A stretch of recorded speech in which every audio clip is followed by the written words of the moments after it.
अगर आप भी लेना चाहते हैं देश दुनिया की तमाम जानकारी तो आज ही सब्सक्राइब करें हमारे चैनल को। साथ ही नीचे दिए बेल आइकन को जरूर दबाएं ताकि हर अपडेट आप तक पहुंच सके। नमस्कार, व्यवसाय न्यूज नेटवर्क के खास कार्यक्रम विश्व खबरों में आप सभी का स्वागत है। आज की इस रिपोर्ट में अफगानिस्तान के हालात पर आपको सबसे विस्तृत और सबसे ताजा अपडेट देने वाले हैं, इसलिए हर बड़ी जानकारी के लिए अंत तक इस रिपोर्ट को जरूर देखें। यह तो सबको पता है कि अमेरिकी राष्ट्रपति जो बाइडेन के फैसले के बाद अमेरिकी सेना अफगानिस्तान छोड़कर अपने देश लौटने लगी है, जिससे अफगानिस्तान एक बार फिर तालिबान के हाथों में जाता दिख रहा है। पूरी दुनिया अफगानिस्तान के हालात को लेकर चिंतित है, लेकिन बाइडेन को कोई फर्क नहीं पड़ता। बाइडेन की हर जगह आलोचना तो हो ही रही है और अब पूर्व अमेरिकी राष्ट्रपति जॉर्ज डब्ल्यू बुश ने भी बाइडेन पर हमला बोल दिया है और अफगानिस्तान से नाटो सेनाओं की वापसी के फैसले को गलत करार दिया है। जॉर्ज बुश ने कहा है कि अफगानिस्तान से नाटो सेनाओं को वापस बुलाकर अफगानी नागरिकों को तालिबान के हाथों मरने के लिए छोड़ दिया गया है। जर्मनी के एक चैनल से बातचीत में बुश ने कहा, अफगानिस्तान की महिलाएं और लड़कियां ऐसी पीड़ा से गुजर रही हैं जिसे वे बयां भी नहीं कर सकती। यह एक बड़ी गलती है। उन्हें बेहद क्रूर तालिबानियों के हाथों मरने के लिए छोड़ दिया गया है। इससे मेरा दिल टूट रहा है। हम आपको बता दें कि पूर्व अमेरिकी राष्ट्रपति जॉर्ज बुश ने ही सन 2001 में अमेरिका और सहयोगी देशों को अफगानिस्तान भेजने का फैसला लिया था। 11 सितंबर 2001 को अमेरिका के वर्ल्ड ट्रेड सेंटर पर हुए आतंकी हमले के बाद यह फैसला लिया गया था। दूसरी ओर अपने फैसले के समर्थन में अमेरिका के राष्ट्रपति जो बाइडेन ने कहा है कि युद्धग्रस्त देश अफगानिस्तान में अमेरिका राष्ट्र निर्माण के लिए नहीं गया था। अमेरिका के सबसे लंबे समय तक चले युद्ध से अमेरिकी सैनिकों को वापस बुलाने के अपने निर्णय का बचाव करते हुए बाइडेन ने कहा कि अमेरिका के चाहे कितने भी सैनिक अफगानिस्तान में लगातार मौजूद रहें, लेकिन वहां की दुसाध्य समस्याओं का समाधान नहीं निकाला जा सकेगा। बाइडेन ने अफगानिस्तान पर अपने प्रमुख नीति संबोधन में कहा कि अमेरिका ने देश में अपने लक्ष्य पूरे कर लिए हैं और सैनिकों की वापसी के लिए यह समय उचित है। बाइडेन ने व्हाइट हाउस में दोहराया कि अफगानिस्तान में हमारा सैन्य मिशन 31 अगस्त को पूरा हो जाएगा। सैनिकों की वापसी का काम सुरक्षित और व्यवस्थित तरीके से हो रहा है, जिसमें वापस लौट रहे हमारे सैनिकों की सुरक्षा सर्वप्रथम है। उल्लेखनीय है कि युद्ध का केंद्र रहे बगराम एयरबेस भी अमेरिकी सैनिकों ने छोड़ दिया है। बाइडेन ने कहा कि अफगानिस्तान के भविष्य के बारे में फैसला करने का और देश को किस तरह चलाना है, यह अधिकार और जिम्मेदारी सिर्फ अफगान लोगों की है। बाइडेन ने कहा कि इन 20 साल में 1000 अरब डॉलर खर्च हुए, 2448 अमेरिकी सैनिक मारे गए और 20,722 सैनिक घायल हुए। उन्होंने कहा कि 2 दशक पहले अफगानिस्तान से अलकायदा के आतंकवादियों के हमले के बाद जो नीति तय हुई थी, अमेरिका उसी से बंधा हुआ नहीं रह सकता है। राष्ट्रपति ने कहा कि बिना किसी तर्कसंगत उम्मीद के किसी और नतीजे को प्राप्त करने के लिए अमेरिकी लोगों की एक और पीढ़ी को अफगानिस्तान में युद्ध लड़ने नहीं भेजा जा सकता। अब अमेरिका ने तो अफगानिस्तानियों को तालिबान के हाथों मरने के लिए छोड़ दिया है, लेकिन भारत यह सब खामोशी से देखता नहीं रह सकता। भारतीय विदेश मंत्री एस जयशंकर ने ताशकंद में अफगानिस्तान के राष्ट्रपति अशरफ गनी से मुलाकात कर युद्धग्रस्त देश से अमेरिकी सैनिकों की वापसी के बाद वहां तेजी से बिगड़ रही स्थिति पर चर्चा की और अफगानिस्तान में शांति, स्थिरता और विकास के प्रति भारत का समर्थन दोहराया। अफगानिस्तान में हाल के सप्ताहों में तालिबान ने सिलसिलेवार हमलों को अंजाम दिया है। ऐसे में भारत किस तरह अफगान सरकार का समर्थन जारी रखता है, यह देखने वाली बात होगी। दूसरी ओर एक महत्वपूर्ण घटनाक्रम में अमेरिका के राजनयिकों ने अफगानिस्तान से अमेरिकी सैनिकों की वापसी के बाद किसी भी बाहरी आतंकवादी के फिर से सिर उठाने पर प्रतिक्रिया देने के लिए पास के किसी स्थान को सुरक्षित रखने पर काम करने की दिशा में मध्य एशियाई नेताओं का समर्थन जुटाने के लिए अभियान को तेज कर दिया है। भले ही उच्च स्तरीय अमेरिकी राजनयिक क्षेत्र का दौरा कर रहे हैं, लेकिन उन्हें अफगानिस्तान के पड़ोसियों से ज़्यादा संदेह का सामना करना पड़ रहा है, जो अमेरिका के साथ किसी भी सुरक्षा भागीदार को लेकर सतर्क हैं।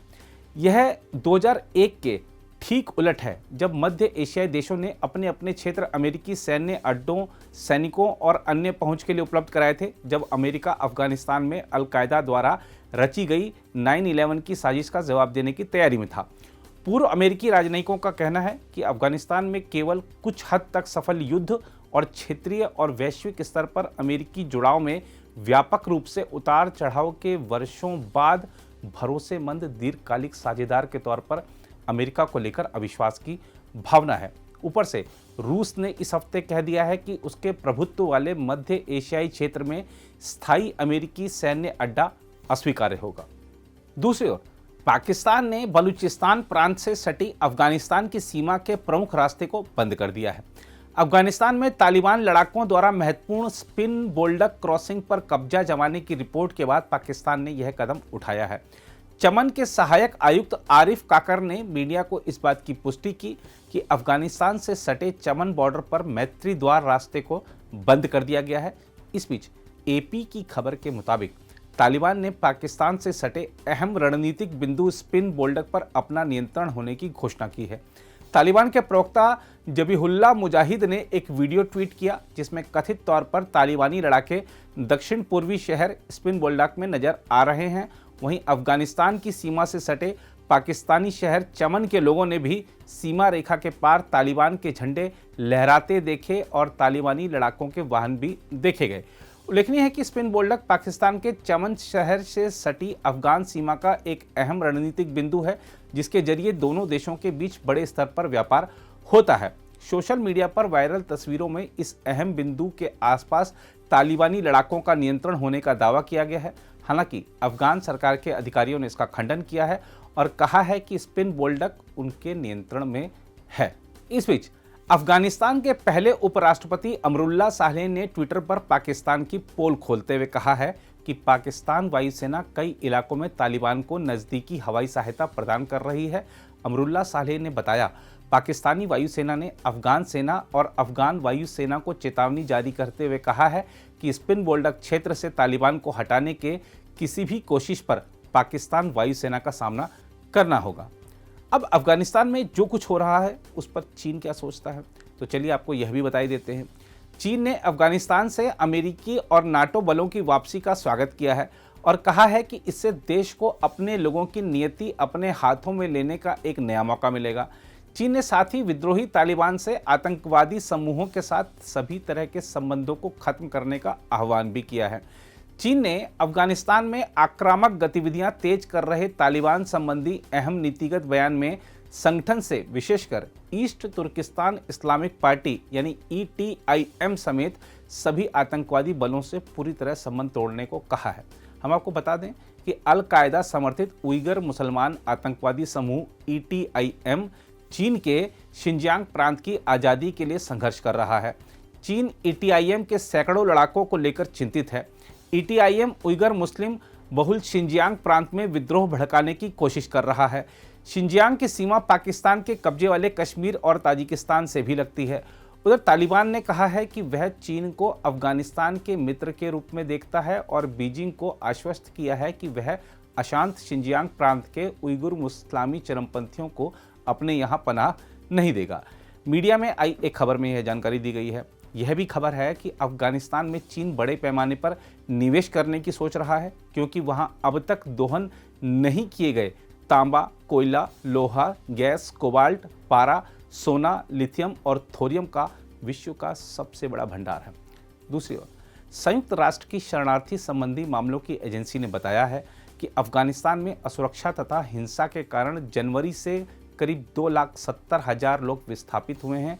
साथ ही एजेंसी ने तालिबान लड़ाकों द्वारा बड़ी संख्या में क्षेत्रों पर तेजी से कब्जा करने और युद्धग्रस्त देश से अमेरिकी सैनिकों की वापसी पर सुरक्षा चिंताओं के बढ़ने पर अफगानिस्तान में एक आसन्न मानवीय संकट को लेकर आगाह किया है।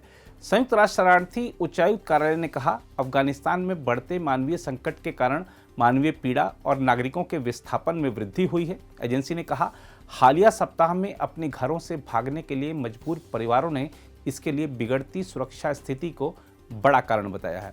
यह एक चेतावनी है कि अफगानिस्तान में शांति समझौते तक पहुंचने तथा वर्तमान हिंसा को रोकने में विफलता से देश के भीतर साथ ही पड़ोसी देशों और उससे आगे भी विस्थापन होगा। अफगानिस्तान में संयुक्त राष्ट्र के मिशन के अनुसार 2020 की तुलना में इस साल पहली तिमाही में लोगों के हताहत होने के मामलों में 29% की वृद्धि हुई है। इनमें से अधिकतर महिलाएं और बच्चे हैं। इस समय वहाँ जो लोग घर छोड़कर जा रहे हैं वह बहुत विपरीत परिस्थितियों में हैं। दुनिया को इस पर ध्यान देना चाहिए और अमेरिका चाहे तो अपने निर्णय पर पुनर्विचार करे, क्योंकि खुद अमेरिकी सेना के बड़े पदों पर रहे अधिकारियों ने चेताया है कि अफगानिस्तान को इस हालात में छोड़ना बेहद भयावह होगा।